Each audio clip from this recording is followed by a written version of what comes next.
ABCD માં અક્ષર જા રે તે ભાઈ એબીસીડી તો ઘણા અક્ષર છે પણ તમને ક્યાં એબીસીડી આવડે છે ચમા એબીસીડી વહે પડ્યા છે કે દો મન મને ગમે એક યુ અલ્યા ભાઈ તમારી જિંદગીમાં તો મને યુ એક ગમે છે કેમ કે આ યુ તમારા લવર નો છે અને આ એક યુ આવડે છે બીજું કોઈ આવડતું નથી અંગ્રેજી ને આવડે છે કોઈ અંગ્રેજી નથી આવડતું ને? હા તો બોલ દો હો. અંગ્રેજીમાં મારા પાપા પડે હા ભાઈ એ બધું છોડો પણ તમારે લવર મળી ઈ ચીવી છે આમ કાળી છે કે ધોળી મન તો કહો.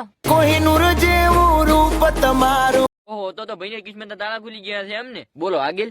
આઈનામાં તને ચાંદ દેખાડું હા ભાઈ ચાંદ દેખાડો ગમે ઈ દેખાડો બાળો તેમ ત્યારે બાળો હાલ તમારો સમય છે તમે મને બાળો કશું વાંધો નહીં હો ભાઈ. તો હું ગાડી પર એવું લખાવું સોરી ગર્લ્સ માથા બારે બૈરું છે મારું હા ભાઈ તે લખાવો તેમ ત્યારે અમને શું લ્યા કહો છો અમારા શું લ્યા મોઢાના દીપ બાળો છો અને કોઈ ટેટા બેટા નો વિચાર છે કોઈ ટેટું બેટું પડાવવાનું છે એ પડાવજો પૂરું ભેગા ભેગું પડાવવું છે. હું તારા રે નામનું ટેટુ કરાવું માય વાઇફ માય લાઈફ એવું લખાવું હા ભાઈ લખાવો ગમે ઈ લખાવો તમે તાર બાળો મારો વાંઢાનો દીવ બાળો તમે તાર મને બેડી લાવજો કભા ઉપર બિહારીને ફરું બધાના દીવ બાળો તો બસ મિત્રો વિડીયો માં આટલો છે વિડીયો ગમે વિડીયો લાઈક કરો ચેનલ સબસ્ક્રાઇબ કરી નાખજો અને હા મિત્રો ખાસ આ ગીત આખા ગીતની લિંક આપણે ડિસ્ક્રિપ્શન આલી છે તો પેલું આ ગીત જઈને સાંભળવું. જય માતાજી.